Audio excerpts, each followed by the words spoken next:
ಈಗ ನೋಡಿ sir, 15 rupees 15% ಏರಿಸಿದ್ದಾರೆ. ಹೌದಾ? ಅಲ್ಲಿ ಕೊಡೋದು 2,000 ರೂಪಾಯಿ, ಕಿತ್ಕೊಳ್ತಾ ಇರೋದು 20,000 ರೂಪಾಯಿ. ಈ ಥರ ಆಗ್ಬಿಟ್ರೆ ಏನಕ್ಕೆ ಬಂತು? ಏನಕ್ಕೆ ಗೃಹಲಕ್ಷ್ಮಿ ಹಾಕ್ತೀನಿ ಅಂತಾರೆ, ಅದೂ ಹಾಕೋದಿಲ್ಲ. ಈ ರೇಷನ್ ದುಡ್ಡು ಹಾಕ್ತಾರೆ, ಅದೂ ಹಾಕ್ತಿಲ್ಲ. ಯಾವುದೂ ಬರ್ತಾ ಇಲ್ಲ.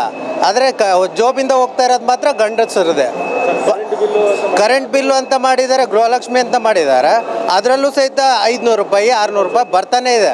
ಅದು ಕಟ್ಟಲಿಲ್ಲ ಅಂದ ತಕ್ಷಣ ಬಂದ್ಬಿಟ್ಟು ಫೀಸ್ ಕಿತ್ಕೊಂಡು ಹೋಗ್ತಿದ್ದಾರೆ. ಈ ಥರ ಎಲ್ಲ ಮಾಡ್ಕೊತ ಹೋದರೆ ಜನರಿಗೆ ಇವರು ಏನಂತ ಮೈಂಡಲ್ಲಿ ಹಾಕ್ತಿದ್ದಾರೆ ಅಂತ ಗೊತ್ತಾಗ್ತಿಲ್ಲ. ಯಾಕೆ ಬೇಕಾಗಿತ್ತಿದೆಲ್ಲ?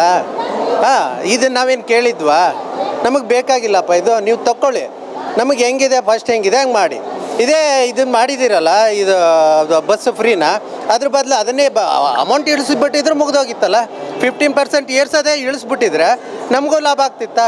ನಾವು ಅದ್ರ ಪರವಾಗಿನೇ ಇರ್ತಿದ್ವಾ? ಇದೆಲ್ಲ ಏನಕ್ಕೆ ಬೇಕಾಗಿತ್ತು?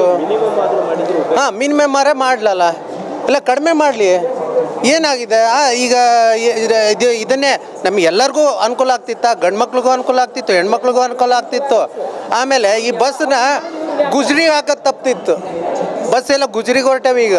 ಸರ್, ಸಾರಿಗೆ ಸಚಿವರು ಹೇಳ್ತಾರೆ ನಮ್ಮ BMTC KSRTC ಯಾವುದೂ ಲಾಸಲ್ಲಿಲ್ಲ, ಲಾಭದಲ್ಲಿದೆ ಅಂತ ಹೇಳ್ತಾರೆ. ಆದ್ರಿಂದ ಲಾಭದಲ್ಲಿದ್ದರೆ ಯಾಕೆ ಅಮೌಂಟ್ ಏರಿಸ್ಬೇಕಾಗಿತ್ತಪ್ಪ ಇವರು?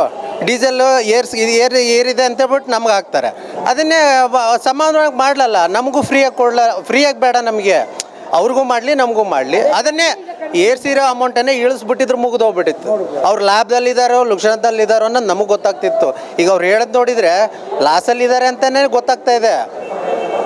ಆದರೆ ಅದನ್ನು ಅವರು ಕರೆಕ್ಟಾಗಿ ಜನರಿಗೆ ಟೋಪಿ ಹಾಕ್ತಾರೆ ಅಂತಾರಲ್ಲ, ಮಕ್ಮಲ್ ಟೋಪಿ ಹಾಕ್ತಾರೆ ಅಂತಾರಲ್ಲ, ಈ ಥರ ಮಾಡ್ತಾ ಇರೋದು ಅಷ್ಟೇ. ಅವ್ರು ಜನರಿಗೆ ಬುದ್ಧಿ ಇಲ್ಲ ಅಂತ ತಿಳ್ಕೊಂಡಿದ್ದಾರೆ. ಯಾವುದೂ ಬರ್ತಾ ಇಲ್ಲ ಸರ್, ಯಾವುದೂ ಬರ್ತಾ ಇಲ್ಲ. ರೇಟ್ ಮಾತ್ರ ಎಲ್ಲದೂ ಜಾಸ್ತಿ ಆಗ್ತಾ ಇದೆ. ಮುಂದ್ಗಡೆಯಿಂದ ತೋರಿಸೋದು ಒಂದು ಪಿಕ್ಚರು, ಹಿಂದ್ಗಡೆಯಿಂದ ತೋರಿಸ್ತಾ ಇರೋದೇ ಒಂದು ಪಿಕ್ಚರು. ನಮಗೆ ಬೇಕಾಗಿರೋದು ಕನ್ನಡಿ ಬೇಕು. ಗೌರ್ಮೆಂಟ್ ಅಂದರೆ ಕನ್ನಡಿ ಥರ ಇರಬೇಕು. ಅದು ಬಿಟ್ಕೊಂಡು ಜನರಿಗೆ ಹೇಳೋದೊಂದು ಮಾಡೋದೊಂದು ಮಾಡಿದರೆ ಇದು ಸರಿಯಲ್ಲ.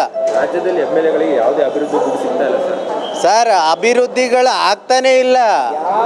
ಕಾಂಟ್ರಾಕ್ಟ್ರುಗಳು ಆಮೇಲೆ ಇವರೆಲ್ಲ ಬಿಲ್ಡರ್ಸ್ಗಳು ಯಾಕೆ ನೇಣು ಹಾಕಂತ ಇದ್ದಾರೆ, ಉರ್ಲಾಕಂತ ಇದ್ದಾರೆ, ಯಾಕೆ ಹೋಗಿ ರೈಲ್ ಕಂಬಿಗೆ ಸಾಯ್ತಾ ಇದ್ದಾರೆ ಅಂದರೆ ಇದೇ ಕಾರಣನೇ.